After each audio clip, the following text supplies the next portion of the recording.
They say most marriages don't end with a bang, but with a quiet shrug across the dinner table. Ours started fading on a Tuesday. Janice stood by the sink, sipping a glass of wine she claimed she didn't like anymore. She'd switched brands 6 months ago and said it was because the old one was too sweet, but I suspect it was really because I liked it.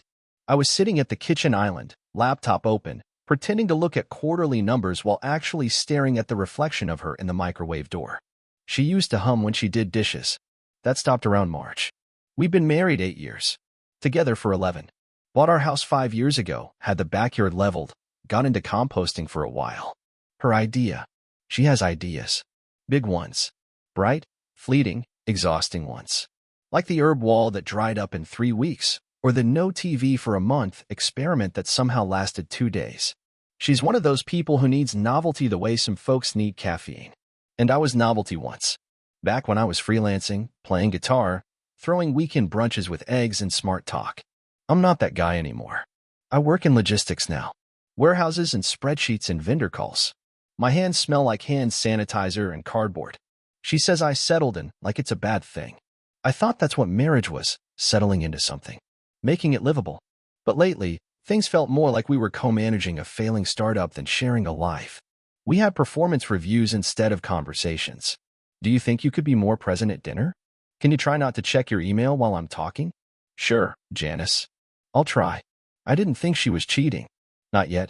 Anyway, I thought maybe we were both just tired. From everything. From each other. But there were signs. Not big ones. Little cracks in the drywall. She started sleeping with her phone screen down. Not hiding it, just down. Once, she said her battery was dying. Then 20 minutes later, she said she was texting her sister.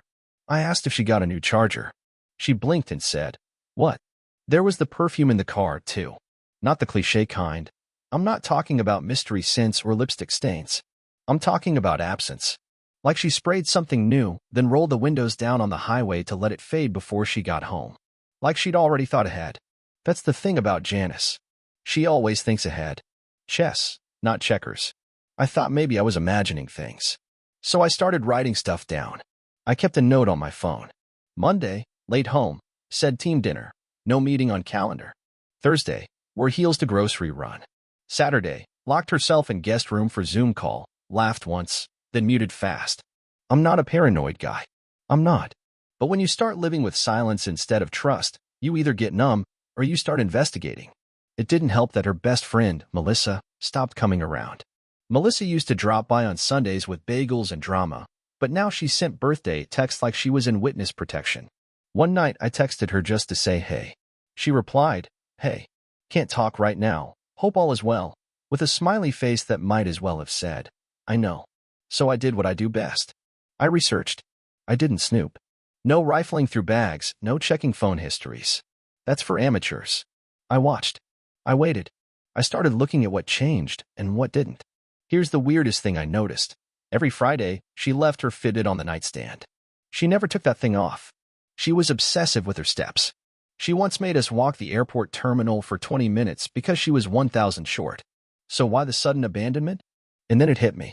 Fitbit doesn't just track steps. It tracks heart rate. It logs sleep. It has GPS. That was the moment the idea started forming. Not jealousy. Not revenge. Just the need to know. Janice, God bless her impulsive soul, left her old iPad in the guest room drawer. Linked to her same Fitbit account. Logged in, untouched, forgotten. I waited until she left for yoga, which I now know was only occasionally yoga, and powered it up. Nothing flashy popped up. No smoking gun. No red alerts. Just data. Numbers. Coordinates. Timestamps. But I'm in logistics. You give me enough time and raw data, I can figure out how 12 pallets of lighting fixtures ended up in Kentucky when they were supposed to go to Fresno. So this was child's play. Over the next few weeks, I started mapping her movements. Not obsessively. Just carefully. Curiously. Thoughtfully. And wouldn't you know it, every Friday between 6:20 p.m. and 10:10 p.m., her Fitbit showed a spike in heart rate, consistent with vigorous activity, followed by a full hour of flatlining on GPS. It didn't take a genius to figure out what that meant. But I wasn't ready to believe it.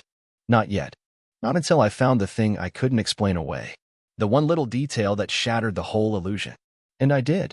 It wasn't lipstick or perfume or a strange text. It wasn't a receipt or a voicemail or some guy's hoodie left on our couch. It was dumber than that. Way dumber. But once I saw it, I couldn't unsee it. And that was the moment I knew. Not guessed.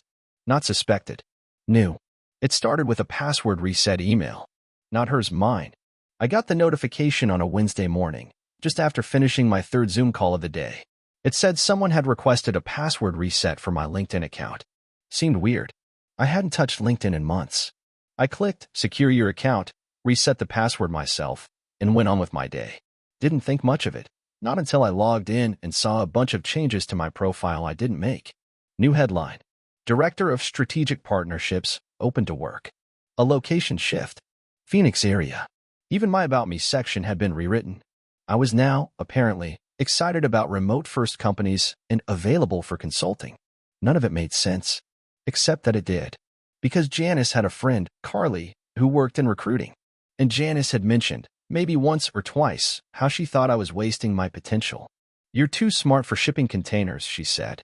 You should be doing something where people actually hear your ideas. At the time, it felt like a compliment.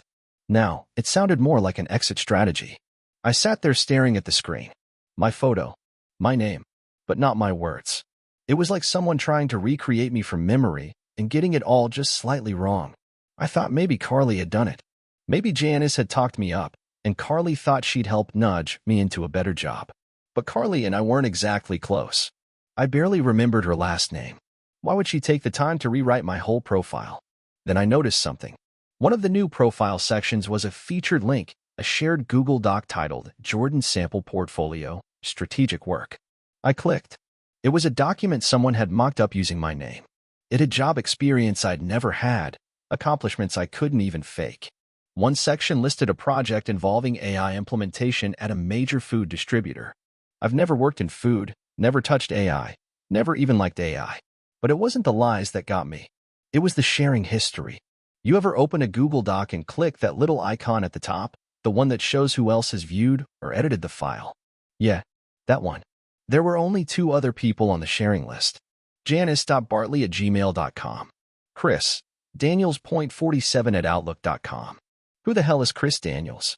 And why is he co-editing a fake resume with my wife? That's when I got up from my desk and stood in the middle of the kitchen like someone had hit me with a chair. Chris Daniels. It was too generic. I didn't recognize the name, but it gnawed at me like something I should know. I didn't want to go down the full rabbit hole, but at that point, it wasn't a rabbit hole. It was a sinkhole swallowing my entire marriage. I checked her laptop the next morning, not snooping, just looking at the calendar like I had a right to, because I did have a right to.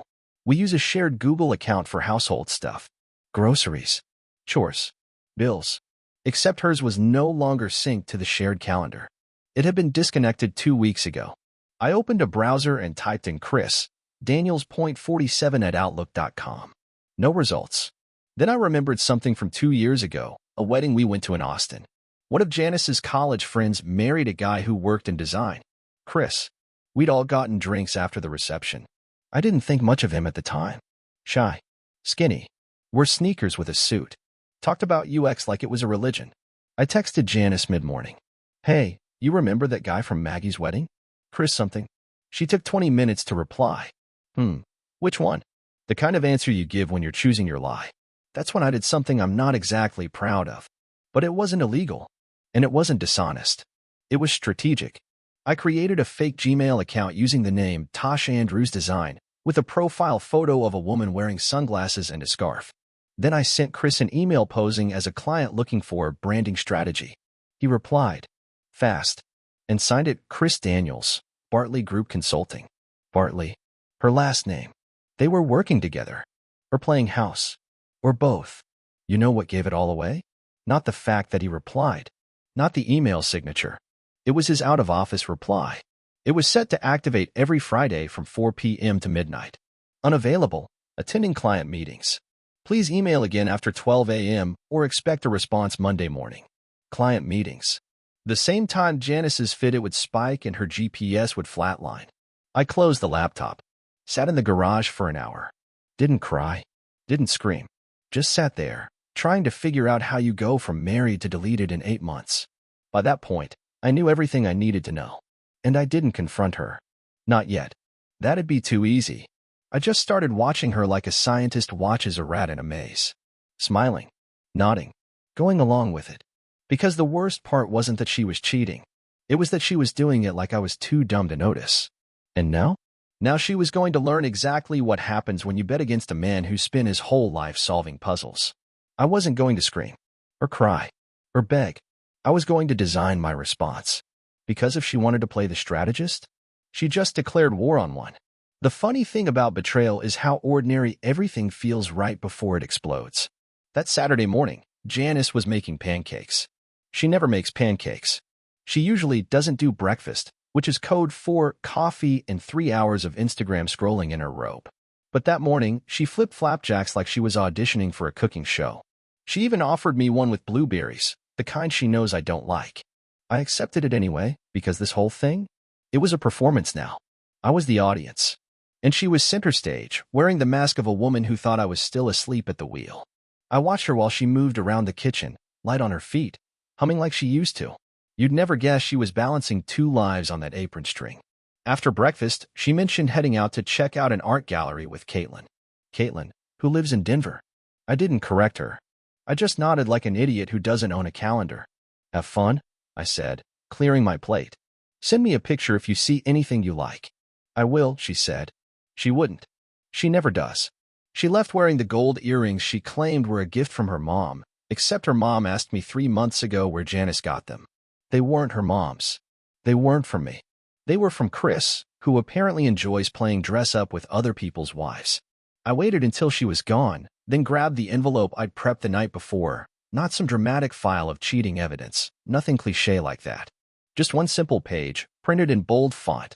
Nice LinkedIn update. Let's chat. I put it on her nightstand.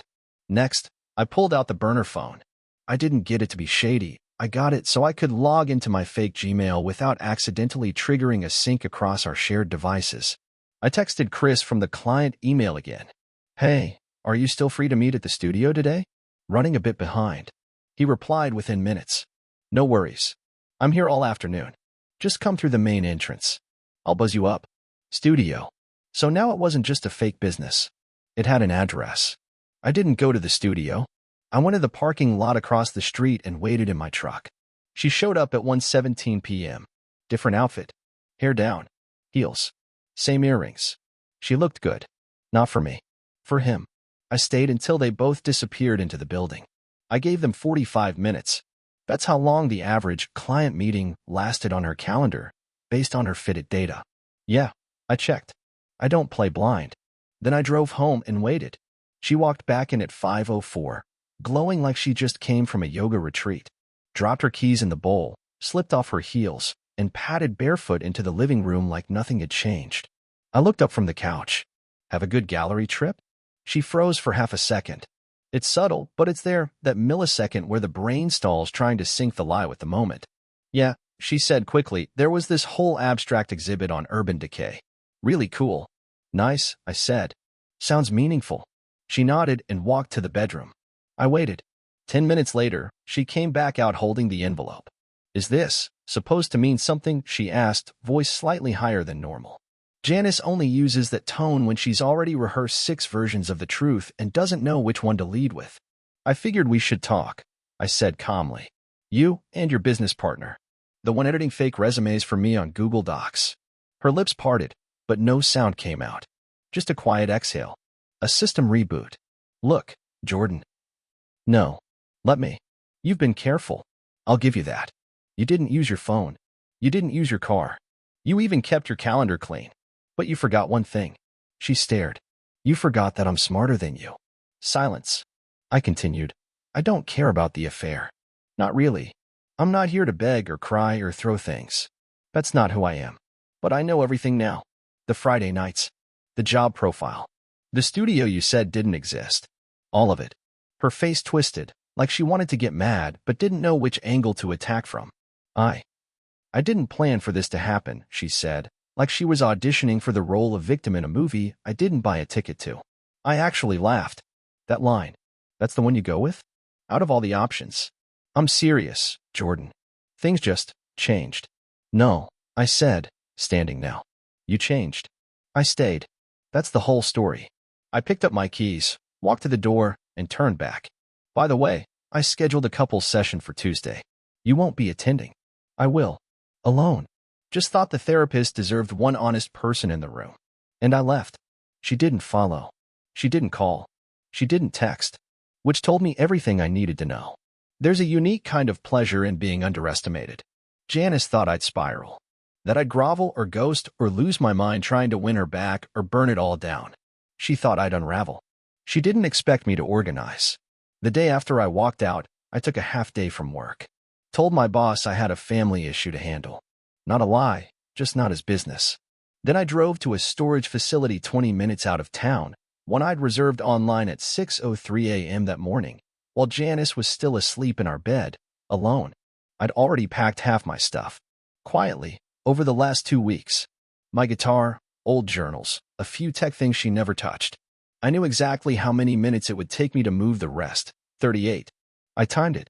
By 1:15 p.m. that afternoon, I was out of our house, out of our marriage, and out of her life, at least physically. The emotional part? That's where it got interesting. See, Janice didn't just cheat on me. She built a narrative around it. She'd rebranded me as a washed-up husband. Too passive, too boring, wasting his potential. That was the story she told herself to make this okay. And I was about to rip that narrative out by the roots. I didn't block her. That would have been too simple. Instead, I started sending her emails. Just one a day. Short. Clinical. Always titled the same thing. Clarification. The first email? A forwarded receipt for a couch we bought together. It was in my name. She could keep it, but I wanted her to know it had value. Emotional? No. Legal? Absolutely. Second email, clarification. The upstairs bathroom plumbing was paid for from my individual account. Invoice attached. Third, reminder that the dog's vet account is also under my name, and I'll be closing it out this Friday. She never responded, but I could see the read receipts. Always read. Usually within minutes. The fourth email? Different. Clarification. Your resume. You might want to remove the phrase, led partnership expansion strategy at Jordan's firm. You were never employed here. I've submitted a correction to LinkedIn. Just covering my bases. That one hit. I got the read receipt 12 seconds after sending it. Then I went quiet. Until Friday. That's when I made it public. Not a blog post. Not a TikTok. Not a sad Facebook rant. Please. I'm not 22. No. I sent a very cordial email to our mutual friend group, the one she'd slowly drifted from, the one she thought would notice. Subject line, a change of address and perspective. Hi all. Just a quick note to share my updated contact info. As some of you may have heard, Janice and I are separating. No drama needed. I'll simply say that some partnerships dissolve when only one partner is still showing up. That said, I'm doing fine and keeping things as clean and adult as possible. Hope you all are well. I'm at this new address if you ever want to visit. P.S. Yes, the LinkedIn profile is hilarious. I didn't write it. I didn't name names. Didn't mention Chris. Didn't drop dirt. Just tilted the mirror toward her and let it reflect. 2 days later, Janice emailed me. Subject. What are you doing? No punctuation. No greeting. I didn't reply. Instead, I sent her a package. Inside was a single object, a framed print of the quote on our wedding program. The one she picked. Love is showing up. No note. No explanation. That same afternoon, I shut down our joint checking account, our shared streaming profiles, and the cloud folder where we stored vacation photos. I archived it all on a thumb drive. Then I dropped the drive in her mailbox with a sticky note on it. Here's everything you thought you needed to forget to move on. You're welcome. Monday morning, I filed for divorce. No theatrics. Just a clean, quiet move through the system. Here's what you need to understand. Revenge doesn't have to be explosive. Sometimes it's just refusing to fall apart. Sometimes it's giving someone exactly what they asked for, but making sure they understand what it cost. Janice got what she wanted, and she was miserable with it. Chris wasn't her future. He was just her permission slip to be selfish. And now that she'd burned the house down, all she had was ashes, and a framed quote staring at her from the mantel like a dare. I got the message from her on a Tuesday. 2 weeks post-move, 5 days after she realized the Spotify account was gone and 3 days after the shared Amazon Prime suddenly required her to pay for shipping. It was short. Can we talk? No question mark. Just those 3 words, like a half-hearted Hail Mary thrown after the clock had already hit 0. I waited a full day before replying. Sure. Saturday. Your place. I didn't say our place, because it wasn't anymore. When I showed up, she had wine on the table. Red. The one I used to buy. 2 glasses, like we were about to pretend to be adults having a civilized chat. I didn't sit right away. I walked the space first, slow, deliberate, noticing what she'd kept, what she'd moved. My chair was gone. The one with the crooked arm I'd always meant to fix, replaced with a gray one from West Elm that screamed new chapter. I finally sat. Didn't touch the wine. She looked tired. Not physically, Janice always looked put together. But there was something in her face, like the tension had settled into her jaw and didn't know how to leave. She opened with a line straight out of a soap opera. I didn't think it would happen like this. I smiled. How do you think it'd happen? I don't know, she said. Slower. Maybe we'd fight. Take time apart. Come back together. I don't know. You keep saying you don't know, I said. But you seemed pretty confident when you edited my resume without telling me. She flinched. Not much, but enough. That wasn't about replacing you, she said. It was about helping. No. It was about pre-moving on. You were already living in a world where I wasn't in it. You were just prepping me to follow along. She looked down at the table, swirled the wine like she thought it might hold the answers. I didn't plan any of this, she said quietly. It happened. I don't care about Chris, I said. He's not the point. She looked up. Then what is? You, I said. I want to hear you say it. Say what? That you cheated. She swallowed. Jordan. Say it. Silence. Then. I cheated. Just like that. No tears. No justifications. No therapy speak. Just the truth, sitting in the air like smoke. I nodded. Okay. That's it, she asked. That's all I needed. I stood. She didn't. Why now? I asked her. Why reach out after all this? Her answer was so fast, it didn't feel rehearsed, just true. Because I didn't think you'd actually go. I paused. That landed heavier than I expected. She continued. You always made space. You always adjusted. I thought you'd give me time to figure it out. I laughed once, dry and low. Yeah, that's kind of the problem. She looked at me for a long time. Really looked. Maybe for the first time in a year. I miss you, she said. No, you don't, I replied. You miss not feeling guilty. You miss having someone around who made you feel safe. And you miss knowing someone would catch you if you fell. She didn't argue, because she knew I was right. I picked up my keys. Just so we're clear, I said, this isn't me being cold. This is me being finished. I understand, she said, voice cracking just a little. As I walked to the door, she called after me. Jordan. I turned. She wasn't crying. Not yet. But she looked small in a way Janice never did. Was it all bad? With us? No, I said. That's the part that makes it worse. And then I left. The first morning I woke up alone in the new apartment, I didn't feel anything profound. No sudden freedom. No cinematic loneliness. Just quiet. I made coffee in a French press I'd forgotten we even owned. Sat on a folding chair because the couch was still in transit. Looked out at a view that was mostly a parking lot and a cell tower. I kind of liked it. There were no framed photos of us on the wall. No passive-aggressive sticky notes on the fridge about oat milk. No scent of her dry shampoo lingering in the bathroom. And no expectation to apologize for things I hadn't done. I didn't miss Janice. That was the part that surprised me. I missed versions of us. The way she used to squeeze my hand when we crossed a street. Or how she laughed harder at bad puns than good jokes. But those were ghosts. And I don't grieve for things that stopped being real a long time ago. I went to work like usual. I didn't take any time off. Didn't make some public show of emotional reset. Just showed up. Did the job. Answered emails. Ate lunch at my desk. The way I always have. But people noticed. You seem different, one guy said in the break room. You okay? Better than I've been in years, I said, and meant it. See, here's what no one tells you. When you're being slowly erased in a relationship, you don't even realize how much of you has gone missing until there's finally silence. And in that silence, you start hearing your own voice again. I started playing guitar more. Not to impress anyone. Just for me. I even went to an open mic 2 blocks from the apartment. Didn't tell anyone. Played one song. It wasn't great. It didn't have to be. I got my own Netflix account. I started watching shows Janice used to hate. Watched 2 seasons of Longmire in one weekend and didn't have to explain why.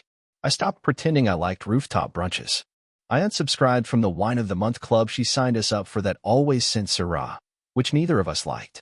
I got my own bookshelf again. No crystals, no color-coded nonsense. Just books. Weird, messy, mismatched books.